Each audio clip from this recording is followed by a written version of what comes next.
ओम अज्ञानतिमिरन्धस्य ज्ञानाञ्जनशलाकया चक्षुरुन्मिलितं येन तस्मै श्रीगुरवे नमः। श्रीचैतन्यमनोभीष्टं स्थापितं येन भूतले स्वयं रूप कदा मह्यं ददाति स्वपदान्तिकं।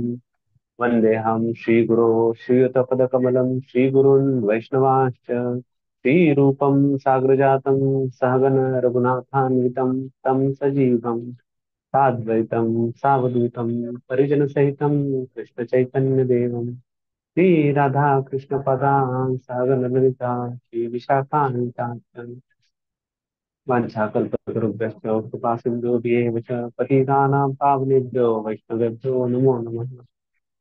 जय श्री कृष्ण चैतन्य प्रभु नित्यानंद श्री अद्वैत गदाधर शिवासादि गौर भक्तवृंद।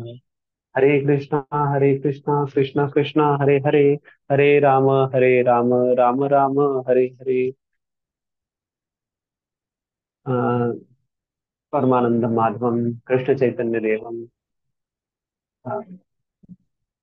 खरं तर हे माझं इस्कॉन मधलं पहिलं लेक्चर असेल आणि हे सुद्धा फक्त हे श्रील मंगलगौर प्रभूंनी ही सेवा दिली त्यामुळं सेवा म्हणून मी करतोय।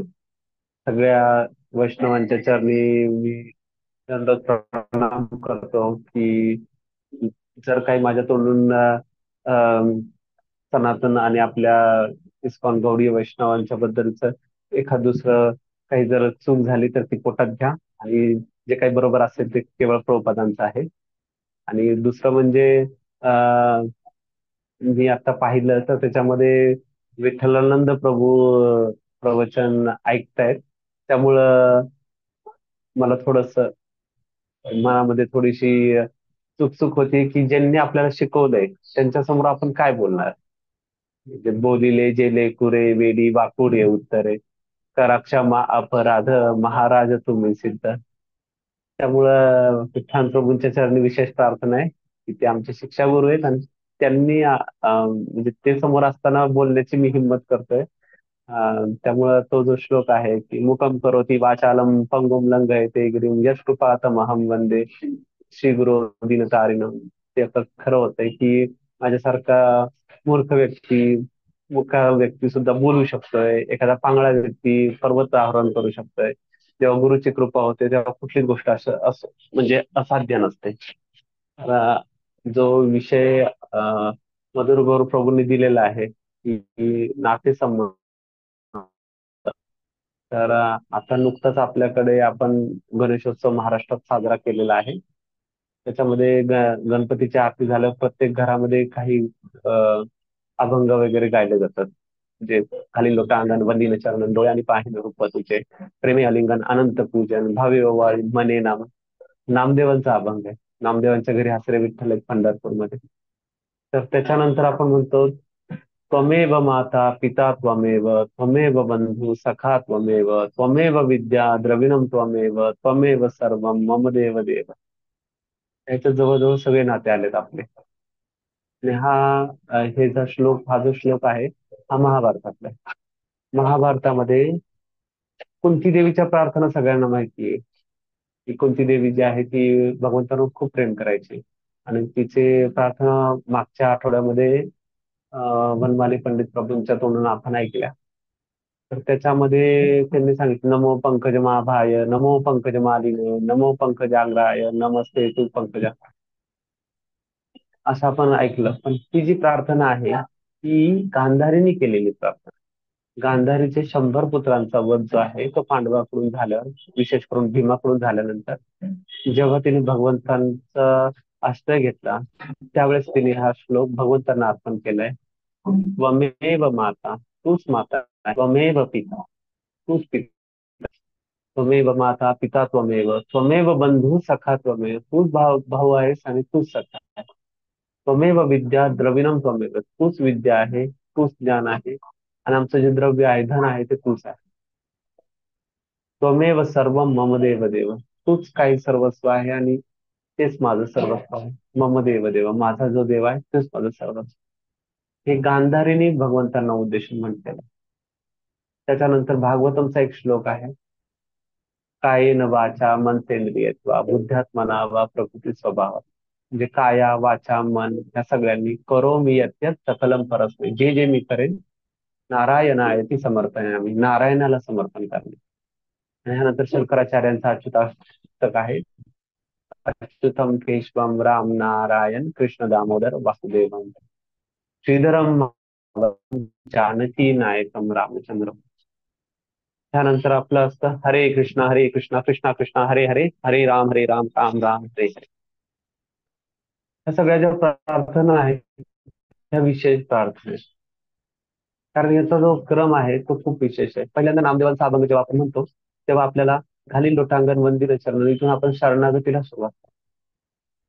शरणागतीनंतर शरणागत झाल्यानंतर भगवंतांबरोबर जे नातं असतं त्यावेळेस आपलं त्वमेव माता पिता त्वमेव ह्याच्यापासून आपलं सुरुवात होते. त्यानंतर कायन वाचन, नातं तर तयार झालं आणि त्यानंतर पुढं काय करायचं. त्यानंतर प्रेमाचं आदान प्रदान करण्यासाठी सर्वस्व आपण अर्पण करतो कायन वाचा ह्या भागवतांच्या श्लोकांनी. त्याच्यानंतर मग अच्युतम केशवम आणि सगळ्यात शेवटी संकीर्तन हरे कृष्णा, प्रेमाची परमसिद्धी जी आहे ते हरे कृष्णा कृष्णा कृष्णा हरे हरे, हरे राम राम राम. तर हे जे आता मी सांगितलं तुम्हाला ह्या सगळ्या गोष्टी त्याचा आपल्या आयुष्यामध्ये काय उपयोग किंवा नातेसंबंध जे आहेत ते कुठल्या प्रकाराने आपल्याला बघायला पाहिजे, किंवा आता आपल्याला नातेवाईक निवडण्याची संधी दिली जाते का. प्रत्येक मनुष्य जेव्हा जन्माला येतो तेव्हा त्याला अगोदरच नातेवाईक असतात. आई वडील भाऊ बहीण गाव नाव सगळ्या गोष्टी दिल्या जातात. त्यामुळं आणि प्रत्येक व्यक्तीला काही नाते बनवायचे असतात. जसे मित्र आहेत, पत्नी आहे, किंवा बांधव आहेत, हे सगळे आपण बनवतो किंवा वेगळ्या ठिकाणी गेल्यावर बनवतो. काही नाते दिलेले असतात, काही बनवलेले असतात. मग जीवाला नेमकं ही नाते बनवायची गरज काय. आणि जर समजा जीव आता ह्या भौतिक जगात आहे आणि भौतिक जग जे आहे हे मिथ्या मानलं जातं का, तर हे आध्यात्मिक जगाची प्रतिकृती आहे. त्यामुळे इथे सगळ्या गोष्टी विकृत आहेत. मग इथे नाते का बरं अस्तित्वात आहे. तर खरे नाते जे आहेत ते भगवंतांबरोबर असतात. आणि आध्यात्मिक जगामध्ये भगवंत जे आहेत ते रसाचं आदान प्रदान करतात. आणि प्रत्येक रसामध्ये भगवंतांची एक नातं तयार होतं. तर ते 5 रस जे आहेत ते प्रमुख आहेत. म्हणजे भगवंतांचे नाते आहेत म्हणून आपले नाते आहेत. भगवंतांना नातेवाईक आहेत म्हणून आपल्याला आहे. कारण की मुलगा कसा दिसतो, वडिलांसारखा दिसतो. त्याचे वडील कसे दिसतात, त्याच्या वडिलांसारखे दिसतात. असं करत करत जेव्हा आपण जाऊ तेव्हा आपण ब्रह्माजींना कडे पोहोचू की सगळ्यात शेवटचा व्यक्ती कोण, तर ब्रह्माजी. आणि ब्रह्माजींना पण त्यांचेही वडील कोण, तर त्यावेळेस आपण महाविष्णूंकडे जाऊ. ते कुठून आले, भगवान कृष्णांकडे जाऊ. म्हणजे काय होतं की म्हसोबा खंडोबा नरडोबा जो बा आहे, सगळे बांचा बा तो विठोबा, पांडुरंग कृष्ण ते भगवान आहे. मग भगवंतांना नाते आहेत का. खरं तर भगवंतांना नाते आहेत म्हणून आपल्याला नाते आहेत. भगवंतांना पत्नी आहेत, राही रुक्मानी याचा का. भगवंतांना माता पिता आहेत, नंद यशोदा आहेत, वसुदेव देवकी आहेत. भगवंतांना मित्र आहेत, भगवंतांना सुदामा आहे, अर्जुन आहे. भगवंतांना दास पण आहेत, हनुमान आहे, गरुड हनुमंत पुढे उभे राहतील.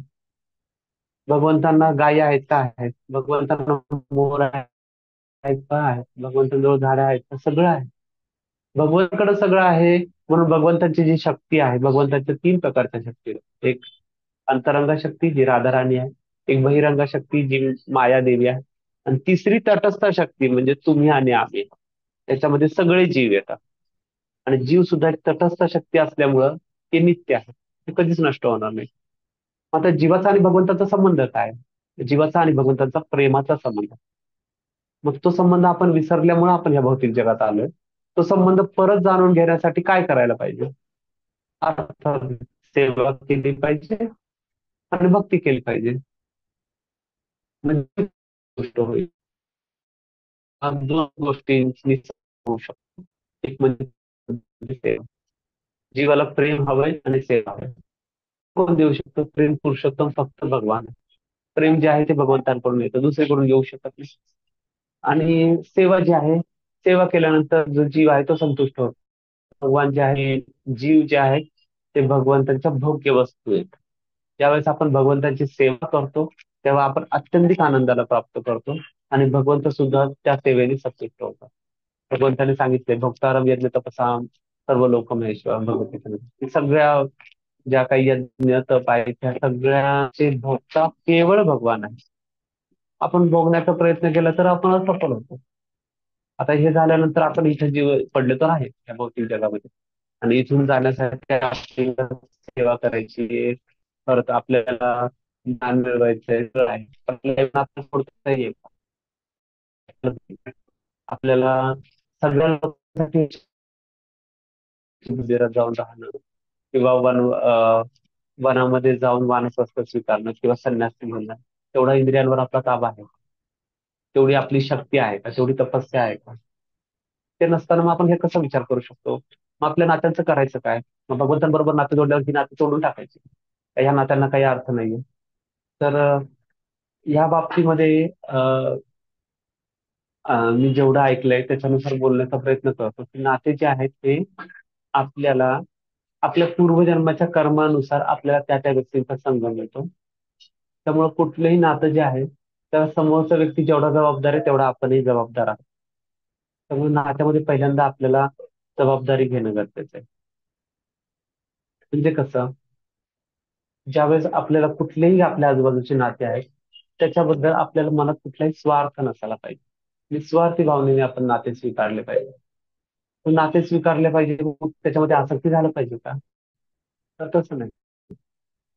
आपल्यासारखेच हे बाकीचे जीव जे आहेत ते सुद्धा भगवान कृष्णाची शक्ती आहे. भगवंतांचे पार्ट आणि पार्सल आहेत, म्हणजे भगवंतांचे जे छोटे छोटे कण आहेत, परमात्म्याचे छोटे कण आहेत आणि परमात्म्याने पाठवलेले आहेत. तेही पतित आहेत, आपणही पतित आहोत. पण ते सुद्धा आपल्या बरोबर सुख आणि दुःख भोगण्याच्या इच्छेने इथे आले. तर कुठल्या तरी दिवशी तेही भगवंतांबरोबर होते आणि पुढे भविष्यात कुठल्या तरी दिवशी तेही परत भगवंतांबरोबर जातात.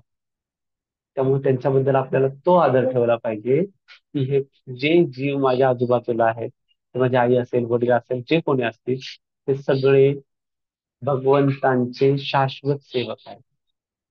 आणि हा भाव आपण डेव्हलप केला, हा भाव आपण जर विकसित केला, त्यावेळेस आपल्या नात्यांचा बघण्याचा दृष्टिकोन हा वेगळा होतो. कसा? अं, नात्यांमध्ये आपण बघितलं असाल आपल्या घरामध्ये बऱ्याच वेळा माता असतात, तर मातांचं असं असतं, माझ्या नणंदेशी मी बोलणारच नाही, जाऊबाईशी माझं पटत नाही, सासूबाई अशाच आहेत. ते दोन्ही बाजूने चालू असतं. का बरं असं होतं? तर ह्याच्यामध्ये अहंकार, ज्यावेळेस नात्यामध्ये अहंकार येतो त्यावेळेस नातं तुटू शकतं. नात्यापासून जर अहंकार वेगळा ठेवला तर आपण पूर्णपणे सुरक्षित राहू शकतो. कारण अहंकार जर ठेवला तर मग मी पहिल्यांदा का बोलू, मला असं नाही केलं, मग आपण आपल्या इंद्रिय तृप्तीकडे जातो. आणि प्रत्येक व्यक्तीची एकच अपेक्षा असते की समोरच्याने मला समजून घेतलं पाहिजे. तेव्हा आपण स्वतः दुसऱ्यांना समजून घेतोय का, हा विचार आपण करत नाही. जेव्हा आपण असा विचार करू की मी दुसऱ्यांना समजून घेईन, मी दुसऱ्याच्या बाजूने विचार करेन. त्याचं उदाहरण म्हणजे आपल्या घरामध्ये अनेक ठिकाणी असं असतं की एखादा व्यक्ती भक्त बनतो, आपल्याला अनुभव आला असेल, आणि आपण घरामध्ये मांसाहार खाणं सोडून देतो, काही दिवसानंतर कांदा लसूण खाणं सोडून देतो, त्यासाठी खूप भांडण माझ्याही घरामध्ये झाली. त्यावेळेस मी घरच्यांना खूप समजावण्याचा प्रयत्न केला. त्यांनी त्यांनी विरोध केला त्याला. तेव्हा माझ्या आईने मला एक गोष्ट सांगितली की तू, तुझं जे वागणं आहे, तुझं जी इच्छा आहे की तुला असं वाटतंय की ही योग्य आहे. उदाहरणार्थ आपण आपल्या प्रसादाचे 100 नाही 1000 फायदे सांगू शकतो. म्हणजे मांसाहार करणारे व्यक्ती आहेत ते त्याचे 1,00,000 फायदे सांगू शकतात. तर्काच्या दृष्टीने बघितलं तर त्यांचंही बरोबर असतं आणि आपलंही बरोबर असतं. माझ्या आईने जेव्हा मला म्हटली तू त्याच्यासाठी बदलू शकतोस का, तर दिलं नाही. मग तू त्यांच्याकडून कशी अपेक्षा करू शकतो की त्यांनी बदललं पाहिजे? आणि त्यावेळेस मला समजलं की नातं टिकवायचं असेल, हा, त्यांनी नॉनव्हेज खावं न खावं की त्यांना असा प्रयत्न केला ही गोष्ट झाली, पण त्यांनी ऐकलं नाही. ते काय असतं, मग मी त्यांच्यासाठी फक्त प्रार्थना करू शकतो. त्यांची सुकृती नसेल तर ते बदल होणार नाही, आणि बदल जो आहे तो आतमधूनच व्हावा लागतो. बाहेरून कधीच बदल होऊ शकत नाही. त्या व्यक्तीने जेव्हा ठरवलं जाईल त्याच वेळेस ती व्यक्ती बदलू शकते. म्हणून दुसऱ्याला समजून घेणं खूप महत्वाचं आहे. आपण त्यांना प्रसाद देऊ शकतो, त्याच्यासाठी प्रार्थना करू शकतो, त्यांना छोट्या मोठ्या भगवंताच्या सेवेमध्ये लावू शकतो, जेणेकरून त्यांची सुकृती वाढेल आणि कुठल्या तरी एका दिवशी त्यांच्यावर भगवंताची कृपा होईल. आणि याच्यामध्ये आणखीन एक मी जी चूक केली होती की मी त्यांच्याकडून अपेक्षा केली होती की कृष्ण रसायन जे आहे, कृष्ण भावना, कृष्ण प्रेम, हे तर अमृत आहे, याचा त्याने स्वीकार केला पाहिजे. कारण की ते सगळे जे आहे ते मला खूप प्रिय आहे आणि मी ही अपेक्षा केली. आपण अपेक्षा नाही करू शकत, कारण आपण फक्त भगवंताचे सेवक आहोत.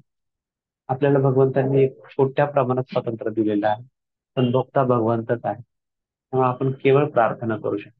अपेक्षा जर तुम्ही समोरच्या नात्याकडून केली तर नक्कीच होणार, आणि अपेक्षा भंग झाला त्याच्यात दुःख येणार. माझ्या भावाने माझ्यासाठी हे केलं पाहिजे, माझी ही सेवा केली पाहिजे, माझ्या मित्रांनी माझ्या वेळेला आलं केलं, तर तुमच्या अपेक्षा झाल्या आणि अपेक्षा केल्या की तुम्हाला दुःख होणार. त्यामुळे लोकांना आपल्याला प्रेरित केलं पाहिजे की नातं जर टिकवायचं असेल तर ते दोन्ही बाजूंनी टिकवणं गरजेचं आहे. तर आपण आपले 100% दिले पाहिजे, पण का? ही व्यक्ती जी आहे ही व्यक्ती नात्याने माझ्याशी जोडलेली आहे, आणि या व्यक्तीला कृष्ण भावना देणं हे माझं काम आहे. तर ती जर घेत नसेल तर त्या व्यक्तीसाठी प्रार्थना करणं हे काम आहे. पण याच्यामध्ये आसक्ती न येऊन देता नातं निभावणं फार अवघड आहे. कारण आपल्याला जोपर्यंत आपण स्वतःला आत्मा समजत नाही आणि आपल्या आजूबाजूच्या जीवांना भगवंतांचे अंश समजत नाही, तोपर्यंत आसक्ती येणं साहजिक आहे. मग खरे नाते कुठले आहेत? कुठले नाते लोकांनी टिकवले, निभावले? तसं संत तुकाराम महाराजांचं उदाहरण. त्यांनी म्हटले, सुखी संसारी असावे, चित्त परब्रह्मी ठेवा. असं तुकारामांचं वाक्य आहे. की संसारामध्ये सुखी असलं पाहिजे, चित्त जे आहे ते परब्रह्मी ठेवा. तर त्यांना 2 पत्नी होत्या, मुलं होती, जनावर होती, बऱ्याच काही गोष्टी होत्या, मित्र होते, शत्रूही होते. तर त्यांच्याबरोबर त्यांनी कसे राहिले? त्यांनी काय विचार केला? तर त्यांनी जो विचार केलाय तोच विचार आपल्याला करायचा आहे.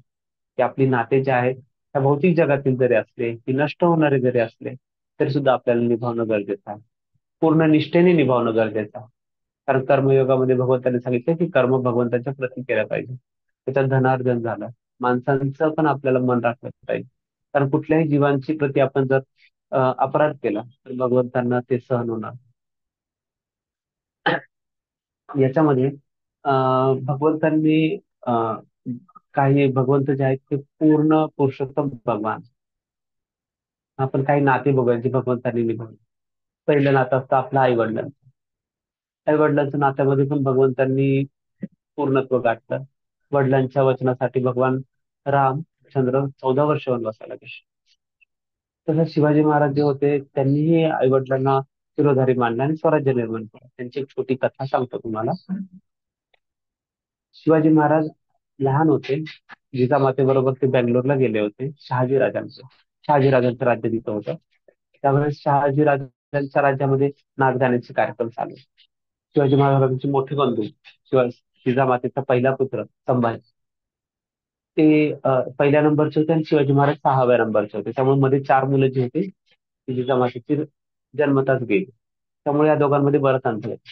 शिवाजी महाराज लहान होते पण संभाजी युवक झालेले होते. ते नाचगाण्याचा कार्यक्रम चालू होता, तर संभाजी राजांनी छोट्या शिवाजी महाराजांना तिथे घेऊन गेले आणि एका खिडकीच्या झरोक्यातून त्यांना नाचगाण्याचा कार्यक्रम दाखवला. जिजामातेने ते पाहिलं. शिवाजी राजांना बोलून घेतलं, "मनाची बांधा बंद करा, उद्या आपण सकाळी पुण्याला चालू." शहाजीराजांनी खूप समजावलं. राणी सरकार आपल्या अं, जे कुणी आपल्यासाठी काही गुस्ताखी केली आहे का? आपल्याला चुकीचं बोललंय का? तुम्ही का चालले आहात? मला खूप दिवसांनी माझ्या दोन्ही पत्नी आणि दोन्ही मुलं, तिन्ही मुलांचं सुख मिळतंय. तर त्या म्हटल्या, नाही, मला पुण्याला गेलंच पाहिजे. त्यांनी खूप विचारल्यावर त्यांनी सांगितलं की शिवाजी जो आहे तो आज नाचगाण्याचा कार्यक्रम करत होता. ह्या ज्या गोष्टी आहेत ह्या पुण्याला गेल्यावर मला परवडणाऱ्या नाही, आणि या गोष्टीमध्ये जर शिवाजी अडकला तर स्वराज्य निर्मिती होणार नाही. आणि दुसऱ्या दिवशी त्या चढत पुण्याच्या दिशेने निघाल्या आणि त्यानंतर त्यांनी स्वराज्य निर्मिती 8 वर्षामध्ये करून टाकली. शिवाजी महाराज तेव्हा 8 वर्षाचे होते, 16व्या वर्षी त्यांनी स्वराज्याचं तोरण मारलं. हे जे आहे हे आई आणि मुलाचं नातं जे आहे, ते वडील आणि मुलाचं नातं जे आहे, या नात्याला आपण आदर्श मानलं पाहिजे. वात्सल्यभाव भगवंतांना पण आवडतो, म्हणून भगवान जे आहेत ते कश्यप आणि दितीच्या पोटी आदित्य म्हणजे वामन अवतारामध्ये प्रकट झाले. भगवंत प्रकट होतात. नंद यशोदेच्या पोटी पण भगवान आले. कारण की वात्सल्य भावामध्ये भगवंताच्या अनेक लीला आहेत. मग वात्सल्य भाव आपले आई वडील आपल्यावर प्रेम करतात, त्यांच्यासाठी आपण काय केलं पाहिजे? त्यांच्यासाठी त्यांना कृष्ण भावना तर द्यायची, पण त्यातून देता येत नसेल त्यांच्यासाठी आपल्याला प्रार्थना केली पाहिजे. ते जोपर्यंत आहेत तोपर्यंत आपल्याला त्यांचं ज्या गोष्टी भक्तीसाठी प्रतिकूल नाही ते आपण ऐकल्या पाहिजे. त्याच्याबरोबर त्यांची सेवा केली पाहिजे, जेणेकरून त्यांना एक आदर्श मुलगा तरी मिळेल. आपण दुसऱ्यांना कुठल्या प्रकारे सेवा करून आनंद देऊ शकतो त्या प्रकारे आपल्याला करणं गरजेचं आहे. मी एक चित्र पाहिलं होतं आता मध्यंतरी, भक्तिविनोद ठाकूर आणि भक्ती सिद्धांत सरस्वती ठाकूर. भक्तिविनोद ठाकूरांच्या मांडीवर भक्ती सिद्धांत सरस्वती प्रभुपाद बसलेले. हे आदर्श पिता पुत्रांची जोडी आहे. की वडिलांनी मुलाला काय शिकवलं पाहिजे, तर भक्ती शिकवली पाहिजे. आणि भक्ती शिकवल्यानंतर आजचा इस्कॉन किंवा गौडी म्हणजे आहे ते यांच्यामुळे झाले. म्हणजे वात्सल्य रस जो आहे तो भगवंत तर घेतातच, पण भगवान दृष्टीने जर आपण त्यांची सेवा म्हणून वात्सल्य रसामध्ये आई वडिलांची सेवा केली, तर निश्चितपणे पुंडलिकाच्या भेटी परब्रह्म आले का, ते वात्सल्य रसाच्या सेवेमुळे आले तसे आपल्याला भेटीला पण भगवान देतो. पुढचा रस आहे तो गुरु शिष्याचा नाता. वसुदेव सुतम देवम कंसच्या अनुरमर्दनम देवकी परमानंदम कृष्ण वंदे जगद्गुरु. भगवान जगद्गुरु आहेत. भगवंतच व्यासदेव होतात. 18 पुराणांची रचना करतात, महाभारताची रचना करतात, उत्तम लिहितात. त्यांच्या एवढा मोठा गुरु कोण असतो, आणि त्यांच्याच परंपरेमध्ये ते सगळे आपली जी गुरु शिष्य परंपरा आहे ती आलेली. त्यांच्या बरोबरचं नातं कसलं असलं पाहिजे.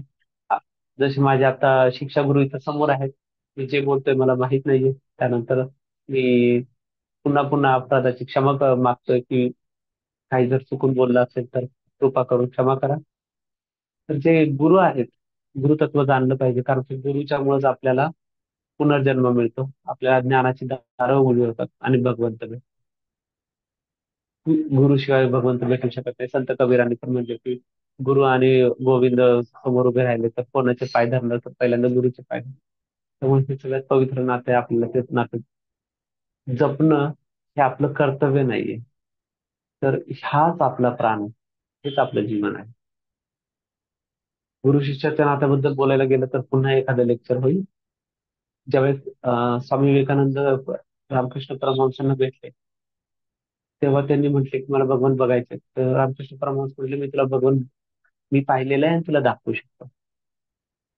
ह्या प्रकारचे गुरु जेव्हा भेटतात त्यावेळेस आयुष्यात आमूलाग्र बदल होतो, आणि आपल्या भाग्यामुळे चैतन्य महाप्रभूंच्या कृपामुळे प्रभुपाद आले, आणि प्रभुपादांच्यामुळे आपल्याला लोकनाथ स्वामी महाराजांसारखे गुरु महाराज भेटले. परमपूज्य राधानाथ स्वामी महाराजांसारखे गुरु महाराज भेटले, ज्याच्यामुळे आपल्याला आज ज्ञानाच्या ह्या गोष्टी आपण बोलू शकतो. याच्यानंतर आपल्याला आपण जेव्हा कुठल्या ठिकाणी नोकरी करत असेल तर तिथं आपण नोकर असतो आणि जो मालक असतो तो स्वामी असतो. तर भगवंताचा स्वामीचा भाव कसा आहे? भगवंताचा स्वामीचा भाव असा आहे की जटायूने भगवंतांची सेवा केली. माता सीतेला रावणापासून वाचवण्यासाठी त्यात मरण आलं. जटायूचा अंतिम संस्कार हा भगवान रामांनी आणि लक्ष्मणांनी स्वतःला त्यांनी प्राण भगवंतांच्या मांडीवर सोडले. म्हणजे जर पूर्ण स्वामी आहे ते दासाची पूर्ण काळजी घेतात. ज्यावेळेस राम वनवासामधून चालले होते तेव्हा शबरी जी होती ती फक्त भगवान रामांची सेवा करण्यासाठी दररोज स्वतःच्या अंगणामध्ये फुलं टाकायची. दररोज फळं गोळा करायची की राम येतील, राम आएंगे आएंगे राम आएंगे. ज्या दिवशी राम आले त्या दिवशी तिने सर्वस्व अर्पण केलं आणि भगवान रामाने तिच्या सेवेचा स्वीकार केला. शबरीच्या गोष्टी खूप आहेत. त्याच्यावर त्यानंतर भगवान जे आहेत, स्वामी भाव जो आहे तो हनुमानाचा प्रसिद्ध आहे. हनुमानाने भगवान लक्ष्मणांना ज्या वेळेस शक्ती लागली होती तेव्हा ते गेले होते संजीवनी आणण्यासाठी. माता उर्मिला लक्ष्मणाची पत्नी रामाच्या नावाचा जप करत होती. तेव्हा ते उतरले आणि विचारलं की माता रामाच्या नावाचा जप करताय, पण सध्याला लक्ष्मणाला शक्ती लागली आणि राम रडत आहे, आपण कोण आहात? ती म्हटली मी लक्ष्मणाची पत्नी उर्मिला आहे. त्या म्हटल्या तुम्हाला दुःख नाही झालं का? त्या म्हटल्या बिलकुल नाही झालं. त्यांना विचारलं का, कसं काय बरं आहे? ते म्हटले शक्ती कोणाला लागली? तर लक्ष्मणाने सांगितले की हनुमानाने सांगितलं की लक्ष्मणाला शक्ती अस्त्र लागलेलं आहे इंद्रजितचा. रावणाचा मुलगा इंद्रजित होता, त्याने शक्ती अस्त्र चालवलं होतं. त्यामुळे लक्ष्मण मूर्छित होऊन पडले होते. तेव्हा माता उर्मिला म्हटले शक्ती जी आहे ती रामाला लागलेली आहे. लक्ष्मण शांत निश्चित पडलेले आहे. रडतंय कोण, विगळतंय कोण, दुःखी कोण आहे? राम आहे. त्यावेळेस लक्ष्मणाला कळालं की माता उर्मिलेचा जो भाव आहे तो किती शुद्ध आहे. त्यानंतर ते पुढे गेले आणि त्यांनी संजीवनी आणली. आणि लक्ष्मण हनुमानांनी त्यांनी एवढी सेवा केली की भगवंतांनी त्यांना स्वतःच्या हृदयामध्ये स्थान दिले. हनुमंताच्या हृदयामध्ये तर राम आहेत, पण रामाच्या हृदयामध्ये पण सुद्धा भक्त असतात, हनुमंत असतात. त्यामुळे जो स्वामी भाव आहे तो भगवंतांनी इतक्या उत्कृष्ट रीतीने दाखवला. आपण कसा केला पाहिजे? आपण जे आपलं काम आहे ते पूर्णपणे निष्ठेने केलं पाहिजे, जेणेकरून आपले जे कोणी स्वामी असतील ते सुद्धा आपल्यावर प्रसन्न राहतील. आणि जेणेकरून त्यांना असं वाटेल की हा भक्त जो आहे हा माझ्याकडे काम करतोय, हा कधीच मला सोडून गेला नाही पाहिजे. त्यांनाही आपल्याला कृष्ण प्रसाद द्यायचा आहे, कृष्ण भावना द्यायची, मग ते कशी देणार आपण? आपल्यापेक्षा मोठ्या पदावर असतो, आपल्या वागणुकीतून आपल्या चरित्रामधून आपण त्यांना हे देऊ शकतो. त्यावेळेस आपलं वागणं आणि आपलं बोलणं, आपलं इतर लोकांची देवाणघेवाण ती जर चांगली असेल तरच लोक आपल्या प्रचाराला किंवा आपल्या कृष्ण भावनेला समजून घेऊ शकतात, आपल्याला आदराचं स्थान देऊ शकतात. जर आपण सगळ्यांची चिडचिड केली, आपण 16 माळा जप करतोय, आपण तिलक धारण केलाय, कंठीमाळा धारण केली, पण आपलं कुठल्याही व्यक्तीशी प्रेमाने बोलणं नाही, सगळ्यांना हिडीस पिडीस करतोय, तो व्यक्ती लोकांना आवडेल असा होता. लोकांना फक्त प्रेमाचे 4 शब्द बोलणं हे खूप गरजेचं आहे. त्यानंतर जो भाव येतो तो आहे अं, मैत्रीचा भाव, सख्य रस. म्हणजे भगवंतांची जी गोष्ट आहे सुदामा बरोबरची, ती सगळ्यांना माहिती की सुदामाला गुरुमातेने मूठभर चणे दिले होते आणि त्यांनी एकट्याने खाऊन घेतले, भगवंतांना अर्पण न करता खाऊन घेतले. त्यामुळे भगवंतांनी पूर्ण त्यांच्याकडचं वैभव काढून घेतलं. पण ज्यावेळेस त्यांनी पुन्हा भगवंतांना अर्पण केलं तेव्हा भगवंतांनी कितीतरी पटीने दिलं. मित्र असावा तर फक्त कृष्णाचा. अर्जुनाला भगवद्गीतेचं ज्ञानच नाही दिलं, पूर्ण पृथ्वीचं राज्य सुद्धा त्यांनी दिलं. म्हणजे बघ, आणि अर्जुनाच्यासाठी भगवंत सारथी झाले. ज्यावेळेस युद्ध चालू होतं अशी पद्धत होती की सारथी बसून रथ हाकायचा आणि जो महारथी असेल तो मागे उभा असायचा. पण त्याला उजव्या बाजूला जायचे का डाव्या बाजूला जायचं हे बोलण्यासाठी बोलता यायचं नाही, तर तो लाथ मारायचा. उजव्या बाजूने लाथ मारली तर उजव्या साईडला उजव्या बाजूला वळायचं, डाव्या बाजूला लाथ मारली तर डाव्या बाजूला वळायचं. त्या भगवंतांनी अर्जुनाच्या लाथा खाल्ल्या. ही मैत्रीची पराकाष्ठा. म्हणजे सुग्रीवासाठी भगवंतांनी वालीला मारलं आणि त्याची मदत घेऊन माता सीतेला पुन्हा आणली. ही मर्यादा जी आहे ती भगवंतच करू शकतो. ती म्हणजे मैत्रीची पराकाष्ठा जी आहे ती भगवंत दाखवू शकतो. आपल्याला आपण मित्रांबरोबर कसं वागलं पाहिजे? ज्यावेळेस मित्र आपला आपल्या बरोबर नाहीये आणि तो दुसऱ्या मित्रांबरोबर आहे, तेव्हा आपल्याला दुःख होतं. हे अपेक्षा भंग आहे, ही अपेक्षा केली तुम्ही. हा, जर मित्र वाईट संगीत असेल, त्याचं दुःख असेल, तर हे योग्य आहे. पण फक्त माझ्या इंद्रिय तृप्तीसाठी किंवा मला बरं वाटावं म्हणून मित्र माझ्या बरोबर नाहीये, ही जर आपली भावना असेल तर ती चुकीची. ह्याच्यासाठी आपली मैत्री जी आहे ती निष्काम असली पाहिजे. कुठलीही स्वार्थ किंवा कुठली इच्छा न करता आपल्याला मैत्री करता आली पाहिजे. आणि अशा पद्धतीने जर तुम्ही मैत्री केली तर निश्चितपणे तुमचे मित्र जे आहेत ते भक्ती येणारच. माझे मित्र वनमाली पंडित यांनी आता माझा परिचय करून दिला. आम्ही एकाच कॉलेजला होतो, आम्ही स्कॉलला जात होतो. त्यानंतर 2 वर्षांनी वनमाली पंडित आले, पुन्हा 2 वर्षांनी मधुर गौर आले. आणि हे सगळे जे आहेत ते विठ्ठलान प्रभूंना पंढरपूरला असताना जोडले गेले. वनमाली पंडित प्रभूंनी बऱ्याच पदवी वगैरे सगळ्या सांगितल्या. कारण सर्व सर्व उपाधी विमुक्त्वा तत्परमेव तत् जे आहे सर्व उपाधी विनिर्मुक्त्वा तत्परत्वेन केवलम ऋषिकेन ऋषिकेश सेवनम भक्ती उच्यते. म्हणजे ज्या काही भौतिक उपाधी आहेत त्या सगळ्या सोडून ज्या वेळेस आपण सगळ्या इंद्रियांनी भगवंतांची सेवा करतो त्याला भक्ती. त्यामुळे MBA MD PhD कागद आहेत, काहीच उपयोगाचे नाही जर तुमच्या मनामध्ये प्रेम नसेल, तुमच्या मनामध्ये जर भाव नसेल, प्रेम नसेल, कृष्ण भाव नसेल. त्यामुळे आपल्याला जेव्हा नाते सांभाळायचे असतात तेव्हा प्रेम खूप महत्वाचं. मी आणि वनमाली पंडित एकदा पंढरपूरला गेलो होतो त्यावेळेस श्री विठ्ठलानंद प्रभू होते. आम्ही फार 20 वर्षापूर्वी खूप छोटे होतो, कॉलेजला होतो, तेव्हा त्यांनी म्हटलं होते की डॉक्टर या जगामध्ये भगवंतांनी सगळं दिलंय. चंद्रभागा होती, पंढरपूर होतं, सगळंच होतं. ते म्हटलं इथं सगळ्या गोष्टी अवेलेबल आहे, फक्त प्रेम नाही.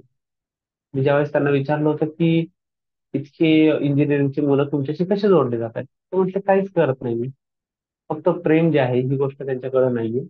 आणि ज्यावेळेस प्रेम आपण कुठल्याही व्यक्तीला द्यायला सुरुवात करतो तेव्हा तो व्यक्ती तुमच्यासाठी काही करायला तयार होतो. आणि आज 8 ते 10 त्यावेळेसच्या बेसमधले ब्रह्मचारी जे आहेत ते त्यावेळेसचे जे स्टुडंट होते बेसमध्ये राहणारे ते सगळे ब्रह्मचारी झाले. आणि धनुर्धर अर्जुन प्रभू जे आहेत त्यांचं नाव तेव्हा धनाजी होतं. त्याच राधा पंढरीनाथचे अध्यक्ष कार्यकारी अध्यक्ष. त्यामुळं प्रेमामुळे तुम्ही कुठल्याही गोष्टीला जिंकू शकता. आणि भगवान जे आहेत ते प्रत्येकावर प्रेम करतात. म्हणजे ते वनस्पती, प्राणी, पशु, पक्षी, झाडं सगळ्यांवर प्रेम करतात. म्हणून तर चैतन्य महाप्रभूंनी झारखंडच्या जंगलामध्ये जेव्हा हरिनाम संकीर्तन केलं, तेव्हा वाघ, हरिण एकमेकांच्या गळ्यामध्ये हे करून नृत्य करत होते. हरे कृष्णा कृष्णा कृष्णा हरे हरे, हरे राम राम राम हरे हरे. तेव्हा शांत रसामध्ये भगवंत मयूर बनतात आणि राधा मोर विहारीमध्ये राधा आणि कृष्ण मोराच्या रूपामध्ये मोरांबरोबर नृत्य करतात. ते मोरांना सुद्धा आनंद देतात. भगवंत बासरी वाजवतात तेव्हा वंश नावाचा जो बासरीचा बासचा जो झाड असतं त्यालाही आनंद देतात, तुळशींनाही आनंद देतात, प्रत्येक गोष्टीला, यमुनेला आनंद, वारा, ऊन, पाऊस प्रत्येक गोष्टीला भगवंत आनंद देऊ शकतात. शांत रसामध्ये आपण तरी आदान प्रदान करू शकत नाही, आपल्याला भाषेची आवश्यकता असते. पण त्याच्यामध्ये आपण एक गोष्ट करू शकतो. त्यांना प्रेम कसं द्यायचं? तर कुठल्याही पशुला, कुठल्याही प्राण्याला हिंसा न करता तुम्ही आपला भाऊ आहे. तो सुद्धा भगवंतांचा अंश आहे. त्यामुळे कुठल्याही प्राण्याची हत्या करायची नाही. कुठल्याही प्राण्याला दुखवायचं नाही. त्यावेळेस आपण भगवंतांना प्रिय होऊ शकतो. त्याच्या पुढे जे आहे भगवंत अजून एक रस आहे म्हणजे बंधुत्वाचा रस. बंधुत्वाचा रस जो आहे तो परमपूज्य लोकनाथ स्वामी महाराज आणि सीता माताजी यांच्याकडून आपण बघितलं. जेव्हा जेव्हा महाराज येतात तेव्हा सीता माताजी सगळ्यात पुढे असतात त्यांचं स्वागत करण्याचं. इतकं वय झाल्यानंतर सुद्धा त्यांची निष्ठा, त्यांचं प्रेम तसंच आहे. विशेष करून आपल्याकडे बघितलं जातं की एकदा मुलांची लग्न झाली, त्यांच्या बायका आल्या, की मुलं बदलतात. कशी बदलतात आपल्याला माहिती आहे. मी माझ्या अनुभवाची एक गोष्ट सांगतो. दोन भाऊ आहेत की जे मला खूप प्रिय आहेत. त्यांनाही मी प्रिय आहे. पण दोघांचे लग्न झाल्यानंतर दोघांच्या मध्ये असं आहे की मधून विस्तूपच जात नाही म्हणजे विळा भोपळ्याचं नातं आहे. त्यामुळे मी एकाला भेटलो आणि काही भेटवस्तू दिली की हे तू घ्या आणि दुसऱ्याला सुद्धा दे. तेव्हा ते म्हणतात तुमचं तुम्ही द्या. मी कशाला बोलू त्याला. एकमेकांशी बोलत सुद्धा नाही. असं नातं बघितल्यावरती व्यथित होतं मन. कारण की आपण एकाच आई वडिलांकडून झालेलो आहोत आणि आज वेगळे झालेलो आहोत. त्यासाठी आपल्याला विचार केला पाहिजे की खरंच आपलं नातं बदलण्यासाठी अहंकार किंवा छोट्या छोट्या गोष्टी मनात ठेवणं गरजेचं आहे. त्याच्या विरुद्ध दुसरं एक उदाहरण सांगतो. एकदा असं झालं होतं की दोन कुत्र्याची पिल्लं होती आणि एका गाडीखाली आलं होतं. त्यातलं एक पिल्लं होती आणि माझ्या भावाने ते पाहिलं. आणि जे दुसरं पिल्लू होतं त्याला कळत नव्हतं की हे मृत्यू काय असतं. ती छोटी पिल्लं होती. तो त्याच्या भावाला जाऊन उठवत होता, तोंडाने त्याला हलवत होता आणि त्याच्या तोंडाला सगळं रक्त लागलं होतं. त्याला कळत नव्हतं ते. आणि त्याचा प्रयत्न जवळजवळ 2-3 तास चालला होता. आणि जेव्हा सकाळी बघून संध्याकाळी पुन्हा थोड्या वेळाने माझ्या भावाने बघितलं की हा स्वतःच्या भावाबद्दल किती प्रेम करतो. त्याला काहीतरी खायला वस्तू दिलं, पार्लेची बिस्किटं वगैरे आणि त्याच्यानंतर त्याच्या डोळ्यात पाणी आलं. पशूंना जर एवढी बंधुता असेल, भावाबद्दल प्रेम असेल, माणसाला का असलंच पाहिजे. तर तुम्ही तुमच्या भावावर प्रेम करत असाल तर तुमच्या घरात भांडण कधीच होणार नाही. तुमचं घर एक चांगलं. त्याच्यामुळे मायेचा प्रभाव होऊ न देता बंधुत्व केले पाहिजे. भगवान कसं शिकवतात आपल्याला. भगवान राम वनवासाला गेले. आपण म्हणतो हो, लक्ष्मणाने खूप वेळ त्याग केला. खरं तर लक्ष्मणाने त्याग नाही केला कारण लक्ष्मणाबरोबर भगवान होते. त्याला 14 वर्ष भगवंतांची एकट्याने सेवा करण्याची संधी मिळाली. भगवंतांबरोबर राहण्याची संधी मिळाली. भगवान जिथं होते तिथं भगवंत त्याला दिसत होते. पण भरत जो आहे त्यामुळं हनुमान चालिसेमध्ये असं वाक्य येतं की हनुमंताला भगवान म्हणतात भरत ही समतुल्य प्रिय भाई. म्हणजे मला भरत सारखं तू प्रिय भाई. भगवंतांना भरत प्रिय होते का बरं. लक्ष्मण प्रिय असायला पाहिजे. लक्ष्मण तर कायम सेवेमध्ये राहिले. लक्ष्मण कायम भगवंतांचे शेष नाग बनतात मग भरताला प्रिय का म्हणतात. जेव्हा भगवान वनवासाला गेले तेव्हा भगवंत जे आहेत ते जमिनीवर झोपत होते. आणि भरत समजत होता की राम हे भगवान आहेत आणि मी सेवक आहे. तर मालक जे आहे ज्या वस्तूवर झोपतायत मालक जर समजा एखाद्या बेडवर खाटेवर झोपत असतील तर सेवकाने जमिनीवर झोपलं पाहिजे. आता पण भगवंतच, मालकच जर जमिनीवर झोपतोय, तर आपण कुठे झोपायचं? म्हणून त्यांनी जमिनीच्या खाली एक खड्डा बनवला होता, त्यात ते झोपत होते. भगवान कंदमुळं फळं खातायत वनामध्ये, म्हणजे कंदमुळं फळंही आपण खाऊ शकत नाही, त्याच्यापेक्षा निकृष्ट दर्जाचं खाल्लं पाहिजे. म्हणून गहू आणि तांदळामधून जे सातू फेकलेले असतात, ते सातू गोमूत्रामध्ये शिजवून ते खात होते. रामाच्या पादुका त्या ह्याच्यावरती ठेवून ते राज्य चालवत होते. आणि माझ्यामुळे रामाला वनवास घडला, म्हणून माझ्या मुखाचं दर्शन शरयू नदीच्या किनारी असलेल्या अयोध्येच्या लोकांना होऊ नये म्हणून ते रात्री 2 वाजता जाऊनच आंघोळ करायचे, कारण 4 वाजता इतर लोक यायला सुरुवात होती.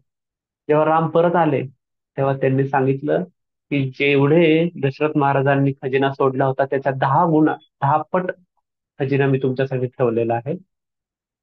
आणि ज्यावेळेस रामांनी सीतेला पुन्हा मिळवलं, रावणाचा वध केला आणि ते पुन्हा येत होते, त्यावेळेस सीतामाता प्रत्येकाला काही ना काही उपहार देऊ इच्छित होत्या. ज्या वानरांनी एवढी मदत केली त्या सगळ्यांना. त्यावेळेस आपल्याला उशीर होतोय असं ज्यावेळेस वाटलं, तेव्हा त्यांनी पुष्पक विमान भगवान रामांनी स्वीकारलं. पण त्याच्याही स्पीड कमी पडतोय की काय असं जेव्हा वाटलं, तेव्हा त्यांनी हनुमंताला पुढे पाठवलं आणि म्हटले, फक्त भरताला जाऊन सांग की मी येत आहे, प्राण सोडू नका. कारण 14 वर्षानंतर तुम्ही एक क्षण जरी माझ्याजवळ नाही आला तर मी प्राण सोडेल, असं भरताने सांगितलं. ती भरताची अवस्था होती. म्हणून बघ, प्रभू रामचंद्रांना भरत प्रिय होते. आणि भरताने जेवढं केलं, त्यांचा सेवक असणाऱ्या शत्रुघ्नाने काय केलं असेल याची आपण कल्पना सुद्धा नाही करू शकत. रामायण हे रामायण हे आपल्याला जगायचं असते, तर आपल्याला असे संस्कार आपल्या मुलांवर करावे लागतील की जेणेकरून त्यांनी त्यांच्या भावामध्ये राम बघितला पाहिजे, त्यांनी त्यांच्या भावामध्ये भरत बघितला पाहिजे. तर सगळ्यात मोठा रस, माधुर्य रस, जो राधेच्या प्रेम आणि प्रेमरसाची सीमा जी आहे ती दाखवतो. भगवंत पूर्ण पुरुषोत्तम आहे, ते परफेक्ट पती आहे, पूर्ण पती. म्हणून तर 16,108 राण्यांना वेगवेगळे महल होते. सगळ्या राण्या त्यांच्यापासून संतुष्ट होत्या. प्रत्येक राणीकडे ते असायचे भगवंत. ते जे भगवंत आहेत त्यांनी माधुर्य रस जो आहे याची पराकाष्ठा केली. आता तो जो रस आहे तो आपण घेऊ शकत नाही, कारण आ- आपण अगोदरच भगवंतांचे अंश. पण घरातल्या पती पत्नीचं जेव्हा नातं असतं, त्या नातामध्ये दोघांनी समजून घेणं खूप गरजेचं असतं आणि दोघांनी एकमेकांना अं, समजणं जे आहे किंवा प्रेम करणं हे गरजेचं आहे. संपवतो की मी एकदा प्रश्न विचारला होता की दुर्योधनाच्या हृदयात पण भगवान होते, तर त्यांनी का बरं त्याचं हृदय परिवर्तन करून महाभारत थांबवलं?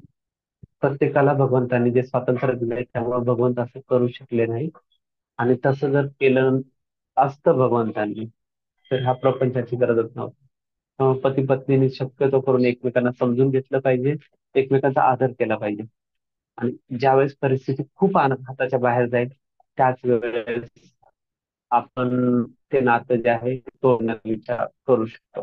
कारण असं प्रभुपादांनी, एक स्त्री त्यांच्याकडे आली होती, तिला प्रभुपादांनी परत पाठवलं की नाही, तुझ्या पती बरोबरच राहा. 3 वेळा झाल्यानंतर प्रभुपादांनी शेवटी तिला म्हटलं की आता शक्य होत नसेल, त्यावेळेस ते नातं तोड. म्हणून माझी सगळ्यांना ही नम्र विनंती असेल की आपल्या नात्यांना आपण अतिशय अं, गंभीरतेने घेतलं पाहिजे. राधानाथ महाराज जेव्हा हिमालयात होते तेव्हा त्यांच्याकडे खायला काहीच नव्हतं. पण विदेशी व्यक्ती आलाय म्हणून सगळे कुष्ठरोगी त्यांच्याकडे खाण्याच्या आशेने गेले होते. पण त्यांच्याकडे काही नाही हे जेव्हा कळलं, तेव्हा एक म्हातारी आई होती, तिच्या डोळ्यात पाणी होतं. भूक लागलेली होती पण यांच्याकडे काही नाही हे तिला कळालं. तेव्हा तिने राधानाथ महाराजांकडे बघितलं, महाराजांनी हात जोडले. आणि त्या मातेला वाटलं मी काहीतरी दिलं पाहिजे. तेव्हा तिने तिचे ती बोट चढलेले हात होते, त्यांनी त्यांना आशीर्वाद दिला. राधानाथ महाराजांनी तो हात डोक्यावर ठेवला, त्या आशीर्वाद घेतला. आपण प्रत्येक माणसाला काही देऊ शकतो, आपल्या भावना देऊ शकतो. आणि कृष्ण भावनामृत व्यक्ती जे आहे त्याचं उत्कृष्ट उदाहरण असतं. मला संधी दिल्याबद्दल मधुर गौर प्रभूंचं, वनमाली पंडित प्रभूंचं आणि सगळ्या भक्तगणांचं विशेष करून खूप खूप धन्यवाद कृष्ण. हरे कृष्णा. कोणाला काही प्रश्न उत्तर आहेत का? प्रश्न असतील तर कोणाला सांगा काही. रेज हँड करू शकता, नाहीतर मग थोडं अनाउन्समेंट करा. विटा हे प्रश्न असेल तर विचारा. एवढं सुंदर क्लास दिला प्रभूजीने.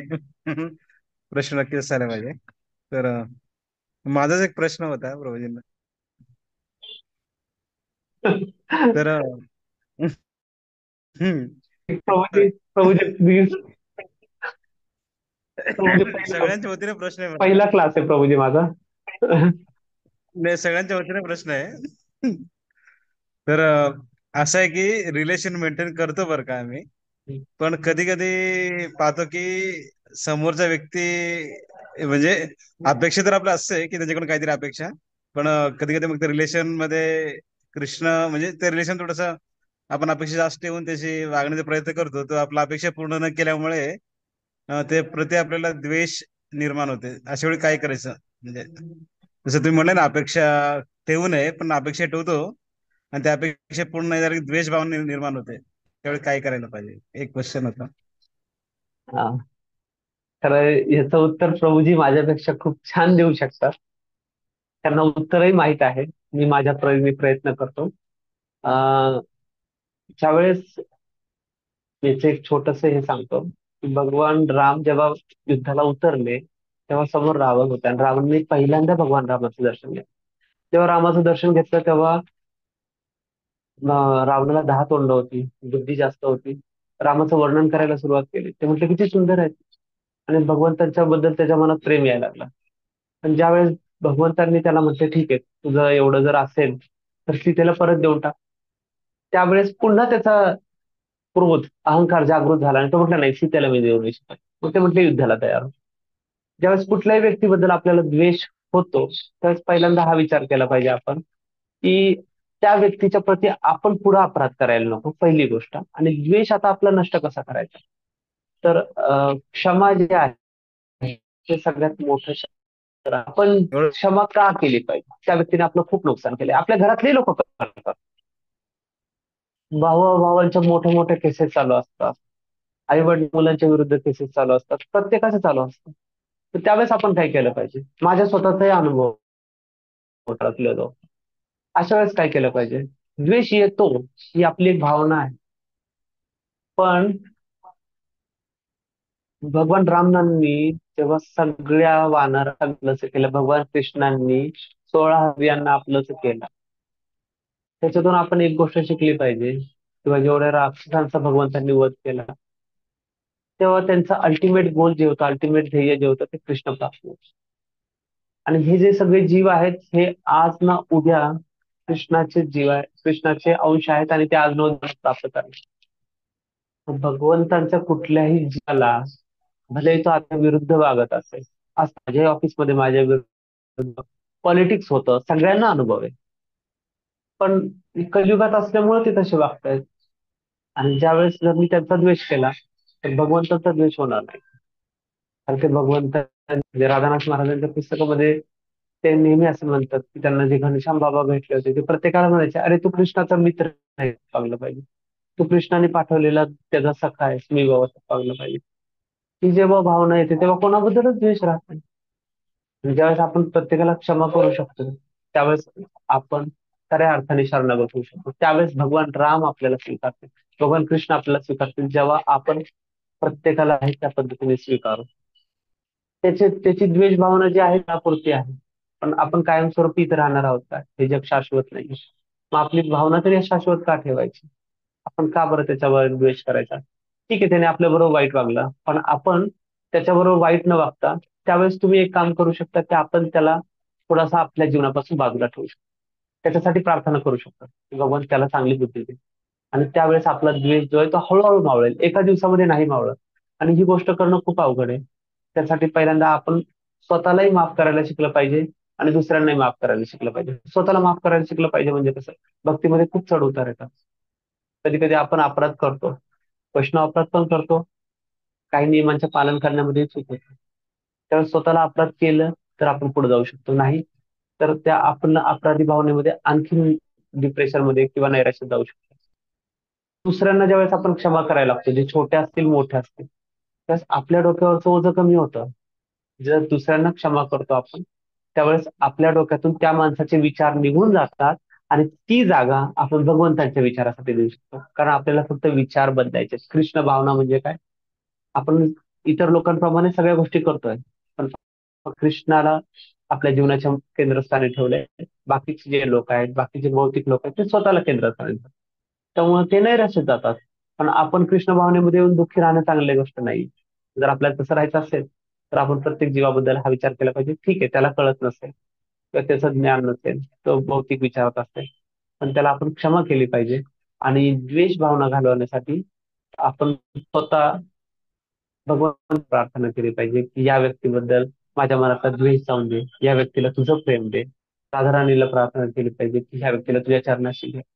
आणि बलराम भगवान जे आहेत नित्यानंद प्रभू आहेत, त्यांना प्रार्थना केली पाहिजे. निश्चितपणे द्वेष कमी होतो. तुम्ही करून पहा आणि आपल्याला आनंद व्हायला सुरुवात होतो. त्या व्यक्तीमध्ये पण फरक पडतो, व्यक्तीला प्रसाद देऊ शकतो आपण. जर तुम्हाला संपर्क ठेवायचा नसेल तर नका ठेवू, पण त्याला दुःखी करू नका. त्याच्या कर्मानुसार त्याची सुखदुःख तो बघेल. त्याच्याबद्दल तळतळाट, वाईट बोलणं ह्या गोष्टी टाळा, निंदा करणं टाळा. त्याच्यामुळे आपले नातेसंबंध आपोआप सुधारतील आणि एके दिवशी त्या व्यक्तीलाही त्याची जाणीव होईल, तो तुमच्याकडे पुन्हा येईल. माझ्याकडून तर एवढंच आहे. धन्यवाद प्रभूजी. खूप अजून खूप कोणाला सुंदर काही उत्तर प्रश्न? दिलं. खूप हॅलो. सुंदर उत्तर दिलं म्हणलं, खूप सुंदर उत्तर दिलं म्हणलं, खूप प्रसन्न वाटलं. तर खूप छान तुम्ही एक्सप्लेन केलं. आणि खरंच म्हणजे आम्ही नक्कीच प्रयत्न करू हरे की कृष्णा रिलेशनला प्रभूजी, पण काय तुम्ही मेंटेन करू. तुम्ही मला आशीर्वाद द्या. जे तुम्ही शिकवलंय नाही, तेच खूप बोलतोय सुंदर. प्रभूजी आम्ही. नाही, तुम्ही खूप छान आणि इतकं वरिष्ठ आणि ते छान खरंच. आणि कोणाला काही क्वेश्चन असेल तर विचारा किंवा इथं काहीतरी तरी सर्व. क्वेश्चन दिसतंय. हा, रिअलमी 6 क्वेश्चन दिसतंय काहीतरी. हा, विचारा विचारा म्हणून. कोणाला प्रश्न आहे ते विचारा.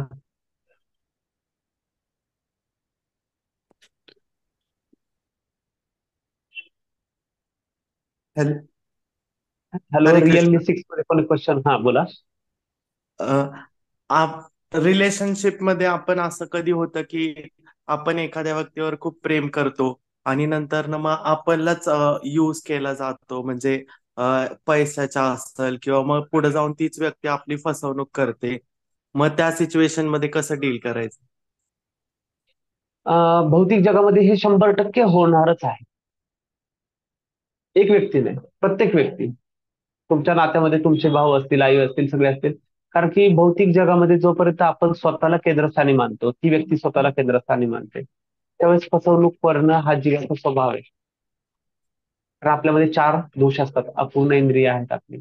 आपण भ्रम करतो, आपण चुका करतो आणि आपण दुसऱ्यांना फसवतो. त्या 4 गोष्टी व्यक्ती करणारच आहे. त्यासाठी तर क्षमा सांगितलं आहे. आणि जेव्हा आपण म्हणतो की आपला वापर केला जातो किंवा काय, कारण नातं ज्यावेळेस आपण सुरुवात करतो त्यावेळेस मी 5 गोष्टी सांगितल्या होत्या. त्याच्यामध्ये पहिलंच होतं की स्वार्थ नाही ठेवायचा. नातं ठेवल्यावर स्वार्थ ठेवायचाच नाही. ज्यावेळेस आपण स्वार्थ ठेवत नाही, अहंकार नसतो, तेव्हा आपण असं म्हणू शकत नाही की त्यांनी माझा वापर केला. हा, ती तुम्ही केलेली सेवा असेल. तुम्ही भगवंतांना केंद्रस्थानी समजून जर सेवा केली असेल तर तुम्हाला कधीच पश्चाताप होणार नाही. त्या व्यक्तीला निश्चितपणे पश्चाताप होईल की मी एका चांगल्या व्यक्तीला फसवलंय, आणि त्याची फळं त्याला भेटतील. पण आपण इथे जजमेंट करायला बसलेलं नाहीये. त्यामुळे त्या अशा व्यक्तीला पहिलं क्षमा करा. तुम्हाला जर वाटत असेल की तुमचा कोणी वापर करून घेत असेल तर ती गोष्ट जी आहे ती शक्य तितक्या लवकर थांबवा. पण कुठलंही नातं जे आहे ते बिघडवण्याचा प्रयत्न नाही केला पाहिजे. मतभेद असतात, मनभेद नाही झाले पाहिजे. मनभेद नाही झाले पाहिजे. वेगवेगळ्या मताने लोक असतात, प्रत्येक ठिकाणी असतं, प्रत्येक घरामध्ये असतं. भावाभावांमध्ये मतभेद असतात, पण मनभेद नाही झाले पाहिजे. ज्यावेळेस त्या व्यक्तीला दुःख असेल तेव्हा आपल्याला परदुःख दुःखी झालं पाहिजे. वैष्णव जन तो ते मेरे कहिये, पीर पराई जानिरे. दुसऱ्याच्या दुःखामध्ये आपण दुःखी झालं पाहिजे, दुसऱ्याच्या सुखात आपण सुखी झालं पाहिजे. उद्या आपल्या जे व्यक्ती आपल्याला आवडत नाही किंवा जे आपला द्वेष करते त्याच्या घरामध्ये वाईट गोष्ट घडली किंवा त्याच्यावर काही विपत्ती आली तर व्यक्तीने आपल्याला फसवलं तर आपण नाही म्हटलं पाहिजे हो याला असंच पाहिजे. असे भाव आपल्यामध्ये नाही आले पाहिजे, कारण की सध्याला तो मायेच्या प्रभावाखाली आहे, चुकीच्या प्रभावाखाली आहे, चुकीच्या संगतीमध्ये असेल, चुकीच्या विचारांमध्ये असेल. पण कधी ना कधी त्याच्यामध्ये परिवर्तन होऊ शकेल. त्याचा कुठल्याही जबाबदारी आपल्यावर नाहीये ना, तर त्यावेळेस आपण त्याला क्षमा करून पुढे गेलं पाहिजे. नाहीतर आपण त्याच्यामध्ये अडकू, त्याच्या कर्माच्या बंधनामध्ये अडकू, आणि त्या व्यक्तीच्या कर्माच्या बंधनामुळे आपल्याला पुन्हा त्या व्यक्तीबरोबर जन्म घ्यावा लागेल, जे आणखीन दुःखदायक आहे. ज्यावेळेस आपल्याला या कर्माच्या बंधनात अडकायचं नसेल, त्यावेळेस तुम्ही कुठली नकारात्मक म्हणजे निगेटिव्ह भावनाही देऊ नका, पॉझिटिव्ह भावनाही देऊ नका. जर तुम्हाला कुठली द्यायची असेल, कृष्णाला द्या. तर ती देता येत नसेल, तर हरी बोल, त्या माणसाला म्हणा की नाही ठीक आहे, इथपर्यंत ठीक आहे. आणि तुम्ही म्हणता ह्या भावना आपल्याला 100% येतात, पण त्याच वेळेला त्या माणसाकडे पण असू शकतात की या माणसाने माझा वापर करून घेतला. म्हणजे दोन्ही बाजू ह्या भौतिक जगात सत्य असू शकतात. की आपल्याला वाटतं की त्या व्यक्तीने माझा फायदा केला, म्हणजे माझ्याकडून काम करून घेतलं, माझा गैरफायदा घेतला, त्यावेळेस त्या व्यक्तीलाही वाटत असेल त्या गोष्टी. म्हणून कुठल्याही नात्यामध्ये भगवंतांना आपण मध्यवर्ती ठेवलं, तर मग नाते तुटत नाहीत, मग नात्यांमध्ये कडूता येत नाही. म्हणजे आता उदाहरणार्थ आता विठ्ठल प्रभू झाले किंवा वनमाली पंडित झाले किंवा मधुर गौर झाले, हे आम्ही जवळजवळ 20 वर्षापासून एकत्र आहोत आणि कधी आमच्यामध्ये कटुता आली नाहीये, कुठल्या गोष्टी भांडण झालेलं नाही. हा, प्रत्येक माणसाचा स्वभाव वेगवेगळा आहे. कोणी डॉमिटिक असतं, कोणी रिसेसिव्ह असतं, म्हणजे कोणी ऐकवणार असतं, कोणी ऐकणार असतं. पण ह्या गोष्टींचा समतोल साधूनच आपल्याला पुढे जायचं असतं. आणि हेच तर स्नेह आहे. आणि प्रभुपादांनी सगळ्यांना सांगून गेले की कधी इस्कॉन सोडू नका, आणि तुम्ही बंधुभावांनी राहा. म्हणजे तुम्ही जर एकमेकांना भावाच्या भावनेने बघितलं की हे सगळे माझे बंधू आहेत, तर कधी इस्कॉन किंवा हे चैतन्य महाप्रभूंचं मिशन त्याच्यातून कुणाचं नुकसान होणार नाही. त्यामुळे क्षमा करणं हा खूप मोठा गुण आहे, तो आपल्याला आत्मसात करायचा आहे. आणि आपल्याला जर वाटत असेल की आपली फसवणूक झाली, तर ती गोष्ट शक्य तेवढ्या लवकर थांबवायचा प्रयत्न केला पाहिजे. माझ्याकडून एवढं इनपुट आहे, पण आता तुमचं समाधान झालं नाही झालं मला माहित नाही, आपण पुन्हा बोलू शकतो. हरे कृष्ण.